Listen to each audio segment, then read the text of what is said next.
So we are now end of July, August timeframe. During this time, Legion basically disappeared. Remember, I'm still waiting on the final divorce decree to come up. I'm actually waiting for the 30 days to be up so I can file the divorce settlement form. So I'm waiting on those 30 days to be up. I'm playing nice with him. I'm being cordial. I have done uncovered all kinds of stuff, but just in case he was going to act a fool, I was trying to be cordial. So I had spoken to him on like a Monday, and I was trying to get a hold of him for something, but I'm the one that initiated a phone call in the coming days. Never heard from him. Never heard from him at all. He wasn't. His phone was dead. It was going straight to voicemail, and I genuinely was worried. A few days turned into a week. By the time I hadn't heard from him in a week, because I knew he was not living anywhere but his car. That I knew that. So this is what happened, y'all. I first reached out on Facebook. Remember, even though he has told me that he had all these siblings, we know he didn't have all these siblings. But remember, I told y'all I had met the brother in Augusta, and I had met the brother in Baltimore. These are people I've met. The brother in Baltimore I talked to on FaceTime. The brother in Augusta I've actually physically met, hugged, shake hands, all that. So I reached out to on Facebook to people that I remember him talking about all the time. The friend Omar, the brother in Augusta, the brother in Baltimore. Another cousin in Augusta. I was doing a search for these people's names, just like, hey, have you heard from Legion? The brother in Augusta told me, no, I haven't heard from him. I've been trying to reach him, but the phone's going straight to voicemail. I knew he was living in his car. So my brain was doing everything it could not to go on the deep end. I reached out on Facebook to the brother in Baltimore. And I said, hey, gave him my name. And I said, have you heard from Legion? Now, mind you, the brother in Baltimore and him have talked on speakerphone.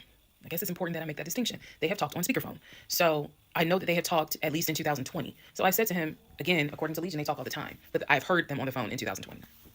So I said, have you talked to him? The brother from Baltimore informs me, no, I ain't talked to him. He owes me money. So I ain't got nothing to say to him. And I said, wait a second, like, he was telling me that y'all are brothers. He was like, man, he's like a brother. But I don't fuck with it. I don't fuck with him because he owes me money. So they had not spoken. This is now July 2021. They had not spoken in well over 6 months. So all the phone calls, this is what it means, guys. All the phone calls that he had with the brother in Baltimore in 2021 were not real. Then I reached out to the Omar guy, and I remember the story was that he and him known each other's years since California, worked together at the condiment company. I reached out to Omar and said, have you heard from Legion by any chance? Explained who I was. He responds with, and I'll never forget it, he responds with, no, I have not heard from him. I have absolutely no contact with him whatsoever. We are not friends, and I would appreciate if you do not reach out to me again about him. The stories I was told was that this dude is supposedly his best friend. Shocking moment. So they had not spoken in years. They're not cool. He does not fool with him. Okay. Went on to the next person, a female cousin I had met. She said, no, I have not heard from him. Why would I hear from him? We don't really talk. Like, I think she was genuinely weirded out by the fact that I'm reaching out to her out of the blue asking, hey, by any chance, have you talked to my soon-to-be ex-husband? So what I discovered because he ended up being gone for 2 weeks. What I discovered in those 2 weeks, let me be very clear with the statement I'm getting ready to make. I reached out to every person I know who apparently has had some form of relationship with him.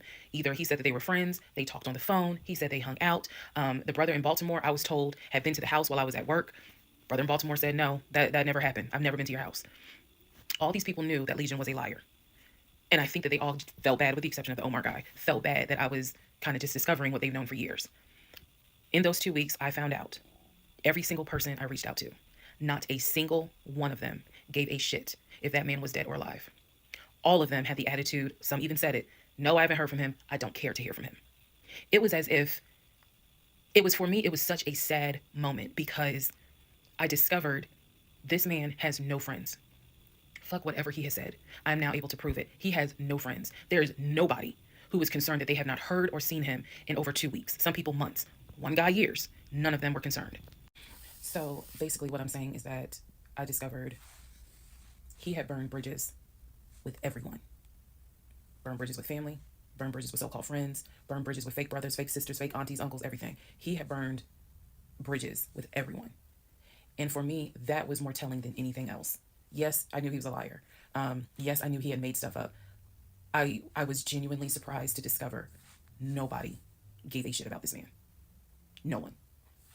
I had never met every single family member, but the fact that he was living in his car, the fact that he wasn't bathing and was just had disappeared was shocking to me. So, where was he for those 2 weeks? Glad you asked. He had checked himself into a behavioral hospital in Augusta. Why? Not to get help. No. This is July in Georgia. It's hot as hell. It's sweaty. It's damp. It's humid. It's everything. He checked himself into a hospital so he could stop sleeping in his car for 2 weeks. When he checked himself in, they took his phone, and that's why no one was able to get a hold of him. And by no one, I mean me. He checked himself into a hospital so that he could have a bed for a couple of weeks. That's the type of human being that I was dealing with. So after the whole missing in action debacle where he disappeared for a couple of weeks, Legion started calling and texting me, telling me that he was ready to come home. Yes, you heard that correct. So apparently someone had told him that legally he did not have to leave the house when I kicked him out because it was a marital home and he had just as much right to be there as I did. So he started harassing and calling the shit out of me. He was calling, 30 times in 1 hour. He was Facebook Messenger calling me. Let me be clear. Facebook Messenger calling me. He was calling me so much. He was messaging me saying, I'm coming home. I'm going to get some money and drive up from Augusta. You have to let me in the house. It's not fair what you're doing. All this other bullshit. It was nonstop. He would start calling at 7 o'clock in the morning. He would not stop calling until 10 o'clock at night. He was calling so much, leaving messages, like I said, just straight up harassing me. So I reached out to attorney friends. I reached out to local law enforcement. Local law enforcement informed me, well, technically he's right because he is still legally your husband. Our divorce had not been finalized at this point. The paperwork had been sent in. I was just waiting on the judge to give me her signature, but it hadn't happened yet. So the local law enforcement did tell me if he comes back, our officers would have to let him in the house. You don't have to stay there. They gave me different options. I was trying everything in the book because he is saying, I'm coming back to the house. I told him, do not come. You are not welcome. I'm not letting you in the house. Again, the locks have been changed. The code had been changed. So I told him, if you come to this house, step foot on this property, I'm calling the police and getting you arrested for trespassing. You should know about that. He was adamant. He was adamant that he was allowed back in the home. He didn't know the conversations I had with local law enforcement, but somebody was in his ear telling him, nah, you can go home because she's not allowed to kick you out. Okay. So I didn't know when he was scheduled to come because he was trying to get the money for the gas to get back to Clayton County. I tried everything I could. Basically, what my options were simple. Let him in the home, and I can stay in the home, put him in a room, just have no dealings with him. But again, I don't want to be under the same roof with him. This is what the local police told me. I could have an officer go room to room and let his body cam film the room to see the condition of the house. And if Legion showed up, I would leave the house. I can go to a family member's home and stay there. This is literally in August, right before my lease is up. So I was already moving. I had already secured another home, did exactly what I said I was going to do. I'm moving to Cobb County. So I just needed a couple of weeks before I vacate the home. So the other option was, again, have the officer film the home with the body camera. That way it shows what the condition of the home is at the time that he moved in. So if anything gets messed up, I can sue him. What am I going to sue him for?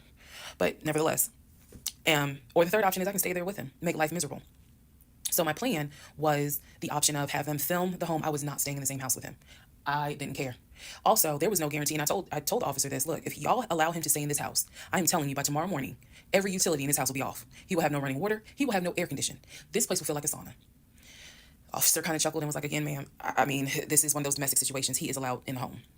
Okay. So again, I had no idea when he was coming. I was on pins and needles every day. I'm seeing the phone ring, like I said, about 30 times every hour. I'm seeing the messages. I'm seeing this. I had reached out to a police captain. I had reached out to the chief of police.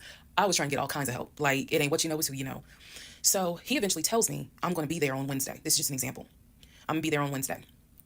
I had been calling the police captain who was really gracious, really kind, and was trying to help me because I was like, bro, I just need 2 weeks and I'm out of this house. And we already knew he legally could not go to the new house. I was trying to see if I could move in early to the new place. The landlord was like, I really can't let you. So I felt like I was running out of options. He's saying he's coming. He's saying he's coming. He's adamant he's coming. I guess somebody felt sorry and gave him some gas money so he could drive from Augusta up to Clayton County.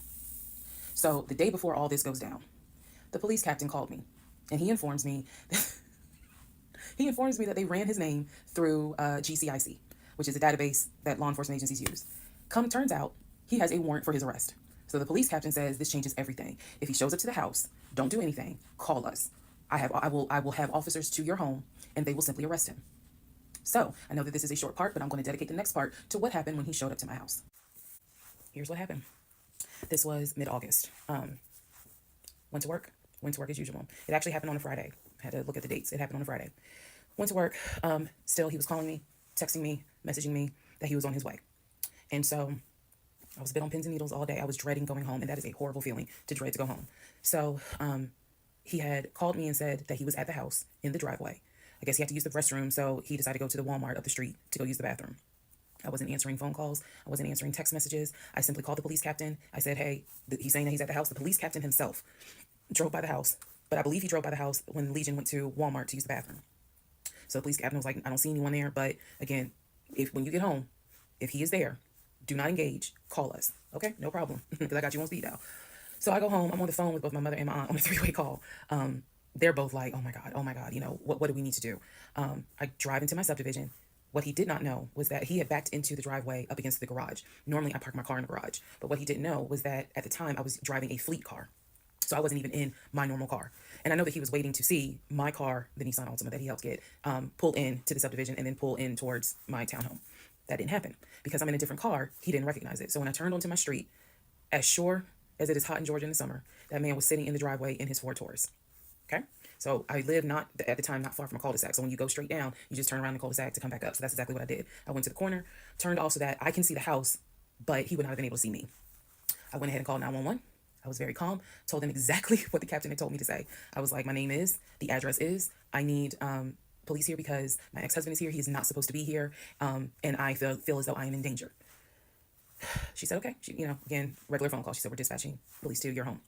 As soon as I hang up, I then call the police captain. He immediately answers the phone. He says, we just got the call. I'm sending 4 officers your way. Okay, good. Get off the phone, call my mom and my aunt back because they were both like, call us back. Call them back on 3-way. I continue to sit there until I see 4 officers, 4 cars pull in and stop just in front of my house. So then I ease up. He gets out the car, I guess, trying to see what's going on. I explain to the officer that walks to my window. I say, this is what's going on. So I was trying to sound extra law enforcement smart. I was like, check him through GCIC. You'll find that he has a warrant out for his arrest for violation of probation. And the officer kind of smirked because she was like, we know, we already checked GCIC. The captain called us. So I was like, okay. So anyway, they tell me to sit in the car. They go up to the window of the car and get, ask him to step out of the car. He does. When he stepped out of the car, I was like, oh my God. I hadn't seen him since the end of June when I met him at the UPS store. And he looked bad then. He was still in the same clothes. When I told you guys when I met him, he was like a size 3X.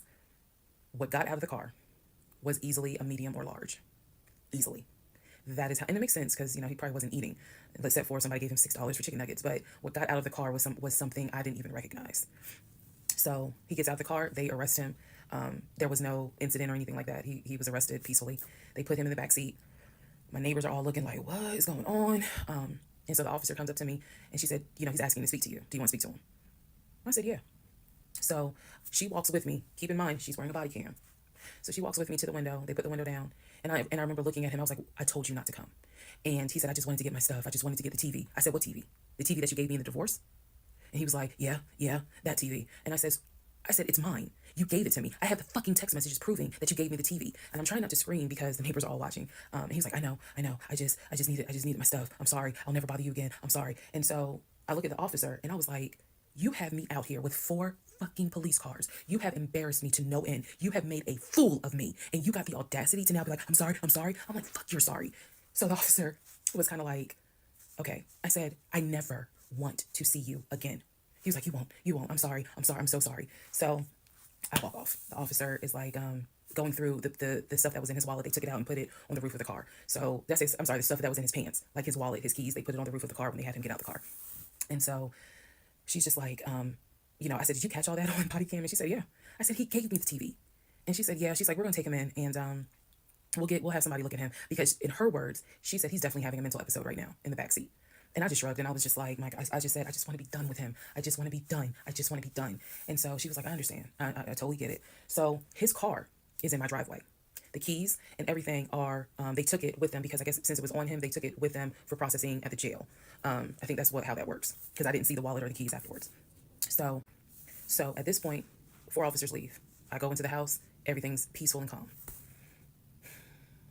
A few minutes later, I go outside to check the mail. What's in the mail but a letter from the court?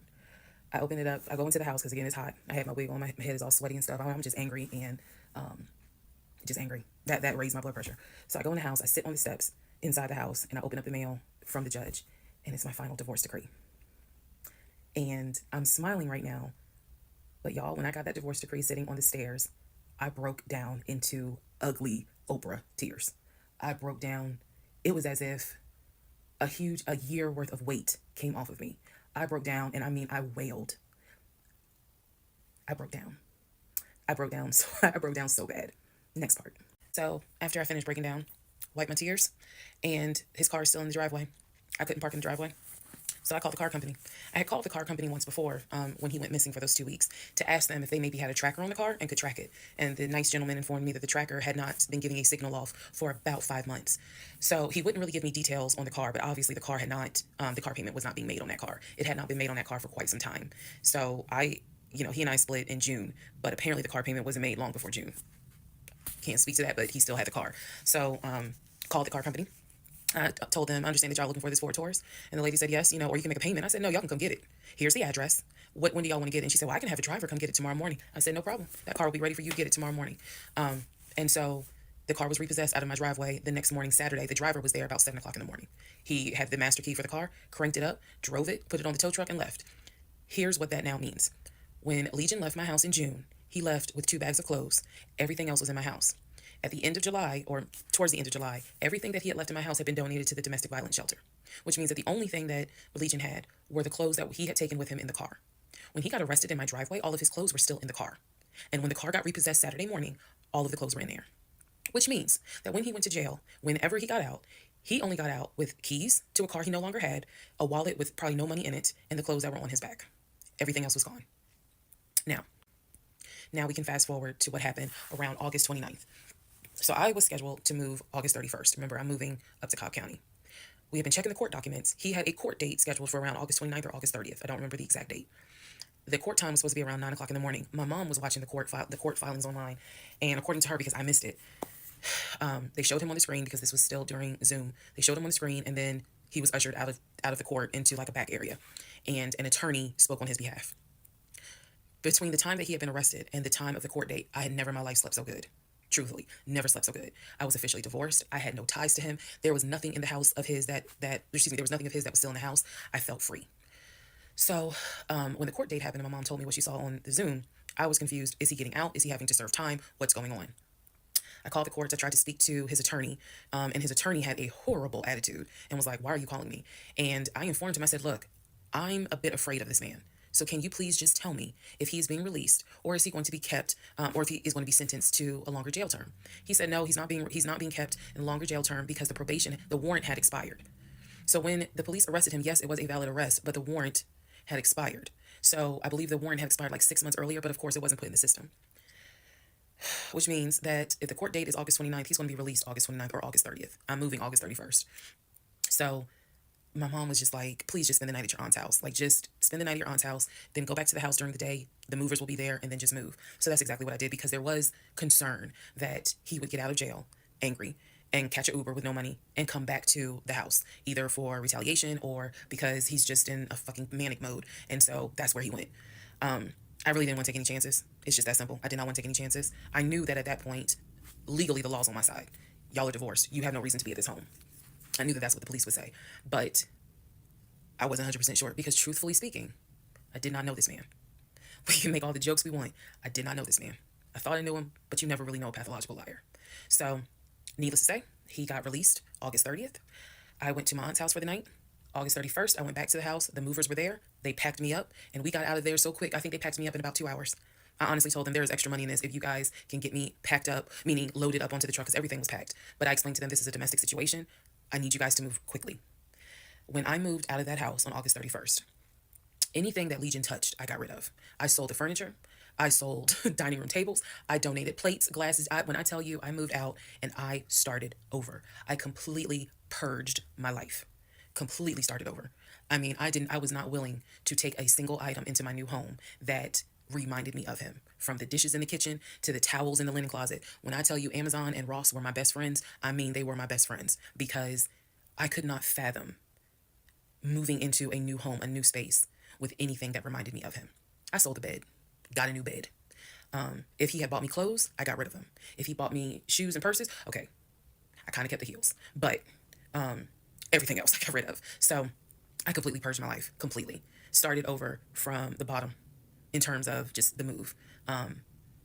I could not take any piece of him with me. Could not. I started over, basically, completely started over. So there was a period of time where different people had reached out to me, people who knew him. Apparently, he was still trying to find a couch to sleep on. And so one guy in particular had reached out to me because I guess Legion had asked him if he could come and stay with him and his family, because he was homeless and had nowhere to go. And so he had lied and told the guy, because again, he's a liar. So he had lied and told the guy that, I had kicked him out. We're divorced. I had taken all his money. And so that's why he's homeless. So the gentleman simply was reaching out to me on Facebook to confirm what is actually true. And he and I talked, because he ended up calling me. He and I talked for a while. Very respectful, really nice guy, very compassionate.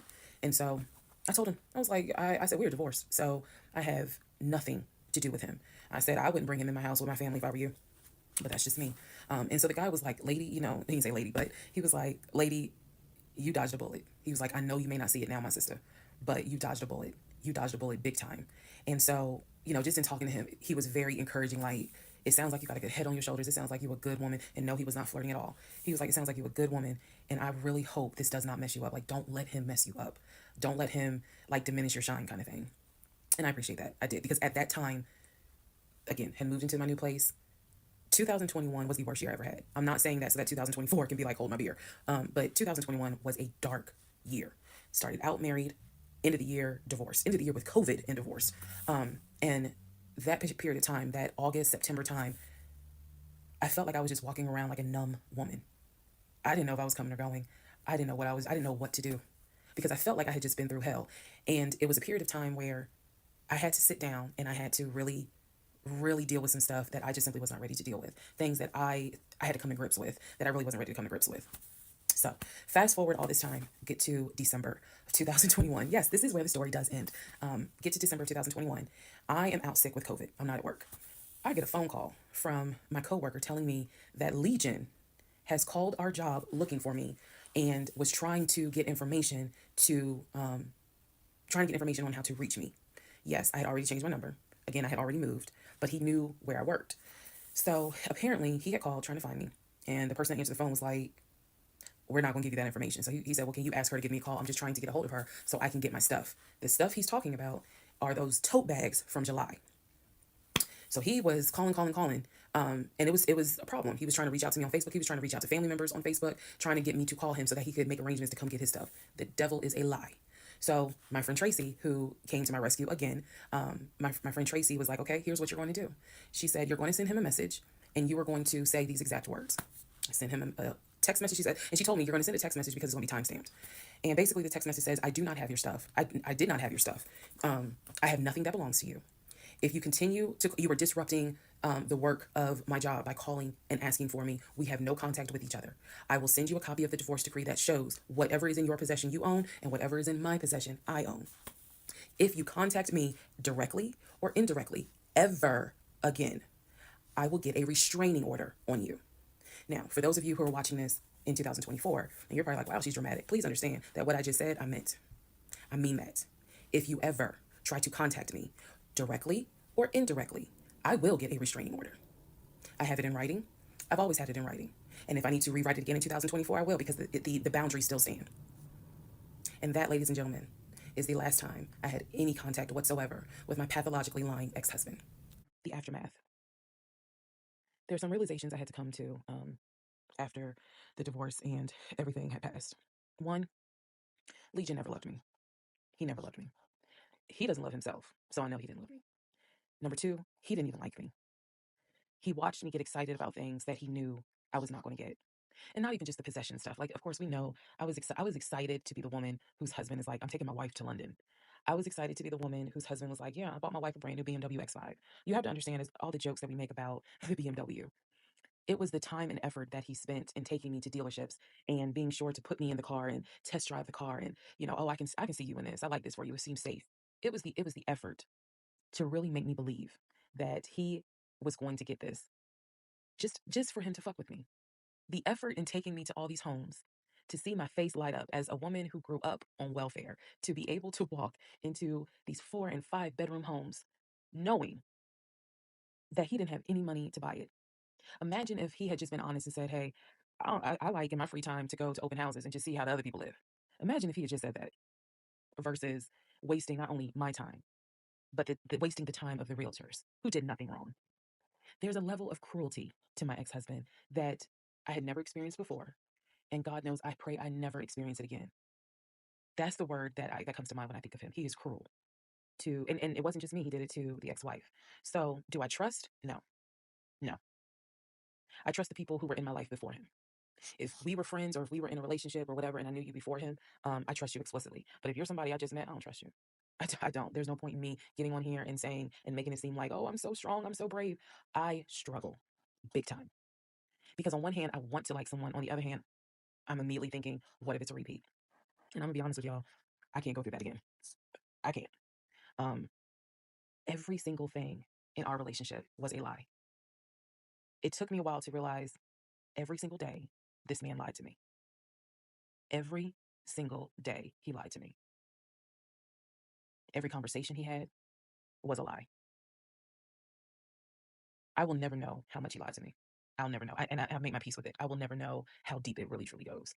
I only know what I experienced, and I only know what God allowed me to see. But I'm willing to bet that there's a lot I still don't know. When people say, "Oh, you dodged a bullet," like you just, and I've read a lot of the comments on this, and people have sent me a lot of the comments. And so I need to make one thing very clear. I am fully aware I dodged a bullet. I am so grateful to my God that I did not have that man's child. I'm sorry if that offends some of you, but it's the truth. I'm grateful that we didn't buy a house and that I'm not financially tied to him in any way, shape, or form. But I am also grateful for the fact that there are things about my ex husband that I discovered in terms of how he is when it comes to other women. And I'm grateful that God has kept me and protected me. That's all I'm saying. So when I started out making this series and I made the decision to tell my story, my motive was I just want to help one person. If there's a woman out there who's like, God, I want to be married and I met this guy and something don't seem right, but maybe it's not that bad. My advice is, honey, just go ahead and do your research because I can honestly tell you, being single sucks. Okay, in my opinion, sometimes it sucks, but being married to the wrong person is a type of hell no one should have to go through. You should not have to be married to someone that does not like you. You should not have to be married to someone that doesn't even love you. And I know what that is like. I know what it's like to be told, hey, babe, I love you. And yet, I swear, I think that man sat back in the recliner with his WWE Championship Roman Reigns belt and laughed his ass off at me every day. Like, damn, she really believed it. I do. I really do think that. My radar was broken because I am an intelligent woman and I know that I know better. And I still sometimes ask myself, how the fuck did you let this happen? How did you let this be your story? All because at the time I wanted it to be my turn. And I hoped it was my turn.